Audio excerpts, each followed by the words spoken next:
Et bienvenue à tous, bienvenue dans l'émission politique de France Info. Ce matin donc sur France Info et sur franceinfo.fr. Bonjour Jean-Michel Apathy. Bonjour Fabienne. Autour de vous, Gilles Bornstein et Guy Birenbaum. Et notre invité ce matin est député du Gard, secrétaire général du Rassemblement Bleu Marine. Bonjour Gilbert Collard. Bonjour à tous. L'élection présidentielle a lieu dans 30 semaines, 8 mois. Le Front National est-il prêt, Gilbert Collard?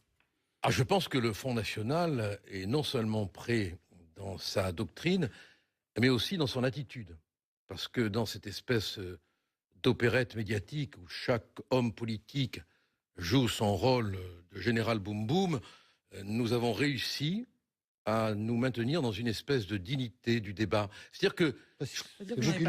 Oui, non, mais ça, écoutez, c'est pas vous qui allez le dire, c'est bien évident. C'est de l'autocongratulation. Alors, comme je sais très bien que vous ne le direz pas, je le dis par anticipation, mais je crois que ce qui est important aujourd'hui, et vraiment, je comprendrais tout à fait qu'on me donne tort sur ce point, et sur tous les autres points, c'est qu'on essaye de se mettre au-dessus des phrases. Si vous voyez, M. Apathy, ce que je veux dire. On va le vérifier d'ailleurs. Oui, ça, je sais bien que vous êtes un policier des ondes, vous allez un douanier même, un douanier. Il n'y a pas de primaire au Front National. Il n'y a plus de frontières, mais il y a encore des douaniers des mots. Bon. Il n'y a pas de primaire au Front National. On connaît le candidat ou la candidate qui représentera le Front National. Il y a la désignation d'une présidente ou d'un président. Il y a une élection. Il y a des candidats. Il y avait M. Gollnisch qui se présentait contre Marine. Et Marine a été élue. Marine Le Pen? Marine Le Pen, oui. Oui, vous faites bien de préciser le nom. Je ne sais pas comme vous le disiez pas. Mais vous pouvez le dire tant que vous voulez. D'abord, ça vous illumine le regard. Eh bien, écoutez, j'en suis ravi. Vous voyez, Marine Le Pen a un effet euphorisant sur M. Apathy. Ce qui est bien, c'est que maintenant, il y a des caméras comme ça. Tout le monde peut le constater. Tout le monde pourra le constater. Nous sommes d'accord. Si on arrivait... alors, je vais répondre très directement à votre question. Oui. L'élection, elle a eu lieu. Et moi, personnellement, je suis contre les primaires. D'accord. Je trouve qu'elles détruisent l'autorité du futur président. Donc Marine Le Pen sera la candidate du Front National. Elle a accordé hier soir une interview à CNN. Elle a parlé de l'élection américaine. Oui. Elle a parlé d'Hillary Clinton et aussi de Donald Trump. On écoute Marine Le Pen. Peut-être le point commun qui existe tout, sauf Hillary Clinton. Donc anti-système d'accord, mais vous voteriez pour Donald Trump? Ah oui. Ah, c'est vrai? Ah oui, ne serait-ce que pour le plaisir de vous choquer, quoi. Votre vote peut dépendre uniquement de ce genre de choses. Que de vous. Non, sérieusement. Merci. Voilà un homme sérieux qui me demande. Ça ferait un bon président des États-Unis? Écoutez, moi je pense que ce dont on a besoin aujourd'hui, c'est d'un homme ou d'une femme qui nous remettent tous à notre place. C'est-à-dire les musulmans chez eux. Attendez, stop. Il a dit qu'il ne veut pas l'entrée d'aucun musulman aux États-Unis. Arrêt sur conneries. Stop. Qu'est-ce que c'est à notre place? Vous venez d'interpréter d'une façon éhontée mon propos. Je vous pose des questions. Pour revenir à ce fondamentalisme des journalistes imbéciles qui, dès qu'on dit un mot, c'est pas pour vous. Vous êtes en forme. C'est pas pour vous. Dès qu'on dit un mot, nous servent la cuisine. Ça veut dire quoi? La cuisine antiraciste. Chacun à notre place. Chacun à sa place, ça veut dire quoi? Chacun à notre place. Est-ce que vous tolérez que je vous réponde? Vous venez de faire quelque chose que je ne supporte pas. J'ai défini un comportement. Vous êtes tout de suite parti dans une interprétation raciale. Alors répondez. Gilbert Collard, répondez. Mais quelle est votre question? Gilbert, ça veut dire quoi? Chacun à notre place. Ah voilà, je n'ai pas dit. Ça veut dire quoi? Alors allez-y. Mais sortez un peu de vos répétitions de perroquet. C'est bon. Laissez les gens débattre, laissez les gens discuter. Vous êtes irréprochable dans vos vies, vous? Non, c'est pas le sujet. Qu'est-ce que ça veut dire? Je suis désolé, je ne céderai pas. Non, mais il n'y a rien à céder, on vous pose une question. Je ne céderai pas là-dessus. Ne cédez pas, mais répondez. Je vais débattre, je vais m'expliquer. Très bien. Je vais parler librement, mais je trouve que ce type de comportement, et je vous le dis avec infiniment de respect, vous l'avez dit, Gilbert Collard. Est inacceptable, monsieur. Vous l'avez dit, Gilbert Collard. Voilà. Alors, Donald Trump, pourquoi? Ce dont nous avons besoin, si le censeur veut bien m'écouter, ce dont nous avons besoin, c'est d'hommes et de femmes qui nous remettent dans le fond des choses, qui nous remettent dans les questions essentielles, qui remettent à leur place les gens qui s'imaginent qu'ils détiennent, au nom d'une morale qu'ils ne pratiquent peut-être même pas, la vérité. Aujourd'hui, on a besoin d'hommes et de femmes qui nous remettent dans le fond des choses. Regardez ce qui se passe avec Macron. Et Donald Trump, mais ça, c'est Donald Trump. Mais Donald Trump, il parle un langage qui dérange. Il parle un langage parfois excessif. Il parle un langage que je n'approuve pas tout le temps, c'est bien évident, et les gens qui me connaissent le savent, mais il a le mérite au moins de nous sortir de ce formol dans lequel toute une classe politique, intellectuelle est en train de mourir. On ne parle plus, on ne discute plus. Mais ça fera un aussi bon président qu'Hillary Clinton. Enfin quand même, vous connaissez l'histoire de cette femme, vous connaissez son parcours politique, vous connaissez ses compromissions. Il fera un aussi bon président qu'Hillary Clinton parce que ce sont les équipes qui font les présidents, on le sait très bien. Mais ce qu'il faut maintenant, c'est que chacun à sa place fournissent l'effort difficile de ramener les uns et les autres dans le fond des choses, que ça plaise ou que ça plaise pas, qu'on fasse plus du systématisme intellectuel, un mot, tout de suite une interprétation, on en crève de ça. Vous tuez la liberté avec ça, la liberté de spontanéité, tout de suite cataloguer les gens. Trump, il a le mérite, pour moi, de déranger ce que Nietzsche appelait les belles âmes, entre guillemets. Sauf que vous parliez de fond, sauf qu'il manque terriblement de fond. Et ça, c'est pas nous qui le disions, c'est simplement tous les observateurs autour qui disent le fond du programme de Trump est vide. Sur quel point Trump manque-t-il de fond? Eh ben, l'économie. Donnez-moi de là. Ça sera quand même le monsieur qui aura le pouvoir d'appuyer sur un bouton nucléaire extrêmement puissant. Mais je vais vous donner des exemples. Mais je voudrais simplement que l'un d'entre vous, n'importe lequel, me donne un élément économique sur lequel le programme de Trump n'est pas praticable. 35% de droits de douane, par exemple, entre les États-Unis, puisque ça les concerne, et la Chine. La même chose à chaque entreprise qui délocalise, puisqu'elles ont délocalisé des droits de douane à 15 ou 30%. Des augmentations, des augmentations, des baisses d'impôts qui vont de 25 à 35% et qui sont irréalisables dans le programme américain. Voilà, des exemples de ce genre-là. Sur quel fondement technique, à la fois fiscal et économique, vous fondez-vous pour dire que c'est irréalisable ? On reparle tout à l'heure. On va reprendre cette conversation dans une seconde et vous pourrez répondre. Gilbert Collard, il est 8h40, l'émission politique de France Info avec Gilbert Collard. Vous vouliez répondre, ce sera le dernier mot sur Donald Trump. C'est pas moi qui voulais répondre, je vous demandais sur quels éléments...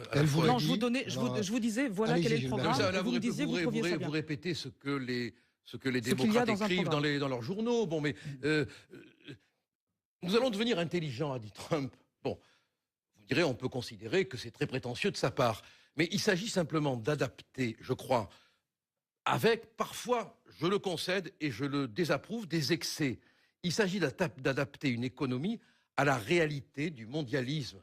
Et même les États-Unis, qui sont des artisans du mondialisme, se rendent compte qu'ils doivent maintenant, et sinon on n'y prend pas garde, on va être terrassé. Seulement, il y a une vision angélique de l'économie, ça qui est extraordinaire, parce qu'il n'y a rien de plus méchant, violent que l'économie, et on a des bébés au berceau qui la raisonne, qui l'analysent. Donc on va se faire dévorer. Le souhait du Front National, c'est qu'Hillary Clinton ne soit pas la prochaine présidente des États-Unis. Et donc, non, attendez, on vote pas. Non, mais oui, bien, on est entre nous. Juste pour clore la discussion sur ce point, mais on vote pas aux États-Unis. Occupez-vous de la France quand même. D'accord, mais le souhait du Front National. Mais moi, j'aimerais bien qu'un homme de la trempe de Trump arrive aux États-Unis. Voilà, c'est ce qu'a dit Marine Le Pen, tout plutôt qu'Hillary Clinton. Est-ce que vous confirmez qu'il n'y aura pas sur le matériel de campagne de Marine Le Pen ni la petite flamme, ni la petite flamme du Front National, ni le nom du Front National et si vous le confirmez, pour quelle raison? Je peux vous garantir qu'il y aura la photo de Marine.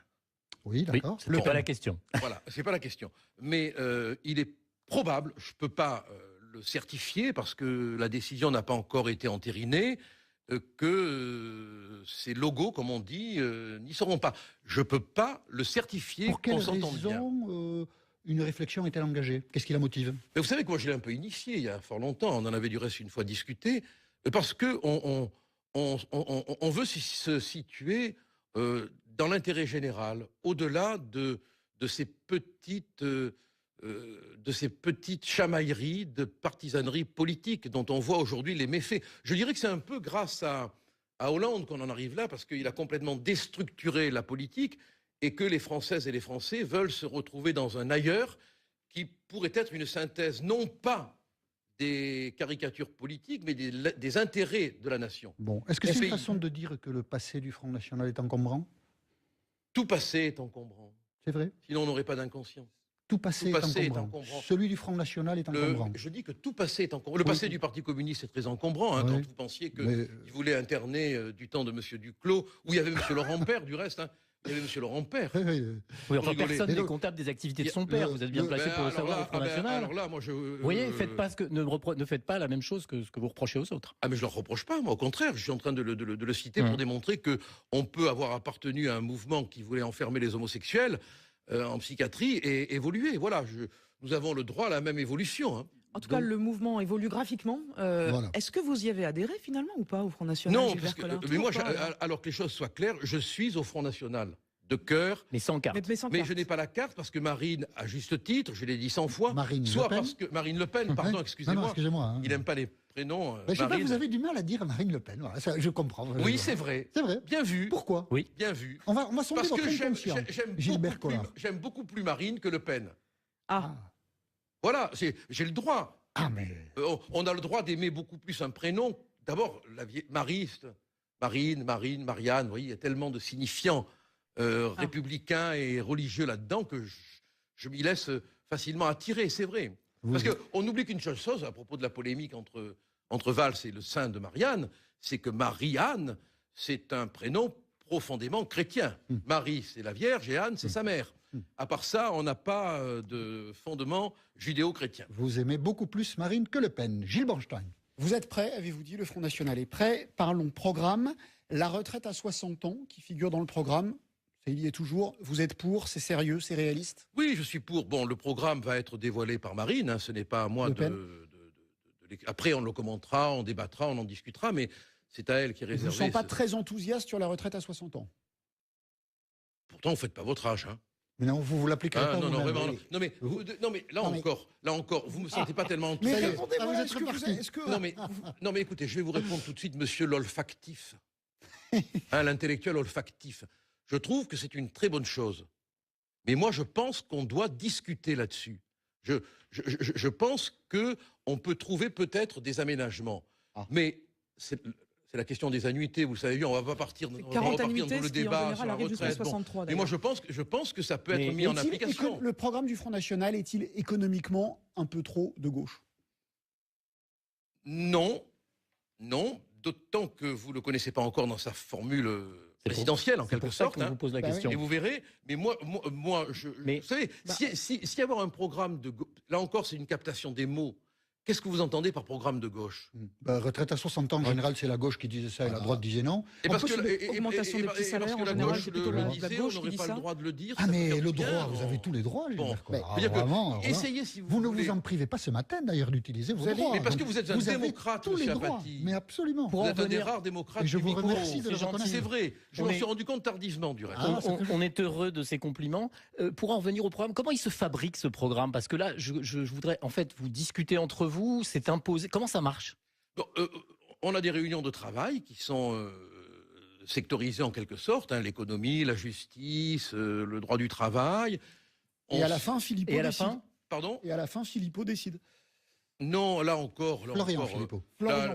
Florian Philippot. Alors là, pour le coup, il préfère le prénom est important. Non, contrairement à ce que tout le monde croit, Florian Philippot ne décide rien. Florian Philippot, il sera content de l'apprendre. Mais il le sait. Florian Philippot, c'est l'homme qui dit ce que Marine souhaite que l'on dise. Bon, comme moi, quand je suis en adhésion avec elle, et je suis à 99%. C'est un collaborateur. C'est un collaborateur. Tout le monde dit... Mais là, il y a une volonté médiatique de monter les gens les uns contre les autres. Pensez-vous? Oui. Pensez-vous? Oui, parce que vous savez dans le monde de la radio ce que le nombril peut faire. C'est vrai qu'en politique, le nombril ne fait rien. Non, mais on est d'accord. Il n'y a pas chez les avocats et chez les hommes politiques. Vous n'allez pas vous attendre quand même à ce que je vous dise que chez les avocats, chez les comédiens, chez les journalistes, ça n'existe pas. On est bien d'accord. On est bien d'accord. Mais on sent une volonté quand même de monter les gens les uns contre les autres. On dit toujours Florian Philippot, vice-président du Front. Mais il n'est pas le seul. Seulement, il a une qualité, Florian, que je n'ai pas. Que vous, je crois, vous n'avez pas non plus. Sauf erreur de ma part, d'après ce qu'on m'a dit de votre vie privée. C'est qu'il se lève tôt le matin. Guy se lève alors là, franchement, vous êtes mal tombé. Il se lève très tôt, mais il n'aime pas ça, il me l'a dit. Florian Philippot, il y a une matinale, il arrive. Moi, si j'ai une matinale... je viens en service commandé, mais je préfère les émissions. Voilà, il est disponible. Et ce faisant, quand il parle, il parle pour nous. En ce moment, là, je parle pour le Front National, pour tout le monde. Bon, c'est Marine qui décide. Cessez de croire que c'est Florian Philippot qui déciderait. Il ne dit et ne fait que ce que Marine lui dit de dire et de faire. Ça veut dire qu'il n'est pas forcément Premier ministre si d'aventure Marine Le Pen gagnait les élections présidentielles. Et pas le François Barouin de Nicolas Sarkozy. Voilà. Non, on n'en sait rien. Marine choisira son Premier ministre en fonction de ses qualités. Elle ne va pas macroniser le gouvernement. Hein, du résultat déjà. Oui, déjà en fonction du résultat, déjà pour commencer. Oui. M. Apathy commençait à avoir un peu peur, là. Il a... Pas du tout. On a peur de rien. Restez avec nous, ne bougez pas. L'info à 8h50, c'est Bintili Diallo. Retour dans l'émission politique de France Info. Invité Gilbert Collard. Ce matin, vous nous disiez justement à l'instant, mais on ne parle pas beaucoup de Macron. Eh bien, écoutez-le. Emmanuel Macron. Ce projet nécessite d'abord de rassembler toutes celles et ceux qui le partagent, quelle que soit leur sensibilité politique, et même s'ils ne croient plus à la politique. Voilà. Est-ce qu'on n'est pas un peu sur votre terrain de jeu, finalement, à sa façon, avec Emmanuel Macron? Ni droite ni gauche, rassemblement, tout le monde est bienvenu? D'abord, là encore, franchement, se mettre au-dessus des phrases, ça vaudrait le coup, quoi. Rassembler ceux qui partagent le projet. Attends, si on ne rassemble pas ceux qui partagent le projet, on rassemble qui, quoi, je veux dire. Là encore, on est dans le vide sonore, quoi. Je veux dire, voilà. Bon. Mais sur le fond. Mais je crois que M. Macron est un homme intelligent. Il se rend bien compte qu'il y a une crise de la métaphysique politique. Alors pour faire simple, il y a une crise tout simplement de l'adhésion des hommes et des femmes à un discours politique qui est exsangue et à un personnel politique qui est chiffonnier, quoi. Ils se battent entre eux, ils se querellent. Et en présence de ce que, hélas, François Hollande a réussi, c'est peut-être la seule chose qu'il aura réussi, à savoir la déstructuration de l'idée de chef d'État, la critique du politique actuel est nécessaire, mais je veux dire que ça devrait être notre travail à nous tous. Est-ce qu'il marche sur vos plates-bandes? C'est ça la question. Oh non, moi je pense qu'il va aller marcher plutôt sur les plates-bandes des Républicains. Les déçus de la politique... Justement, pourrait-il y avoir une recomposition? On a vu qu'il y avait des appels de mêler le centre-gauche et le centre-droit, ce qui pourrait permettre à une droite plus dure de se recomposer avec vous et des éléments durs des Républicains. Ça peut vous intéresser, une telle recomposition? Je vais essayer de traduire ce que vous dites. Hein. Vous voulez dire que... Je dis qu'il pourrait y avoir un parti qui irait de Laurent Wauquiez au Front National, et puis de l'autre côté, une sorte d'ancienne UDF. Est-ce que c'est souhaitable? Est-ce que c'est possible? Écoutez, je vais essayer de vous répondre très spontanément. Je crois que dans le désordre sismique de la politique d'aujourd'hui, je crois que tout est possible. Aucun d'entre nous ne maîtrise dans cette espèce de désynchronisation de la vie politique ce que les choses pourront devenir. Voilà. On est dans un chaos historique qu'on n'a jamais connu parce qu'il est tragicomique. Tragicomique. Il y a une dimension comique en même temps. Quand on voit le président de la République dire qu'il n'a pas eu de bol, quand on le voit pleurnicher sur le départ de Macron, quand on voit un ministre de l'économie qui s'en va pour faire carrière, parce qu'il est clair qu'il va être candidat à la présidence de la République, on est dans quelque chose, vu la gravité de la situation, vu la grande misère de France, on est dans quelque chose de chaotique et de comique en même temps. Le terrorisme est l'une des préoccupations du moment. Vous étiez l'invité de BFM le 21 juillet dernier, Gilbert Collard. Et à propos de l'attitude du président de la République dans la lutte contre le terrorisme, vous avez dit ceci que nous allons entendre. Dire que cet électorat protège les musulmans, protège les terroristes? Ah non, non. Là, on touche à une question essentielle. Oui. Je veux dire que le président de la République... Ramzi Hamadi l'a dit, du reste, il y a des maires qui ont accepté des mosquées pour avoir les voix musulmanes. Hein. Ramzi, pardon. Ramzi Hamadi, qui est un député socialiste. Voilà, bon. Que voulez-vous dire? Que François Hollande ne lutte pas contre le terrorisme pour ne pas braquer les musulmans de France? Je vais m'expliquer. Oui.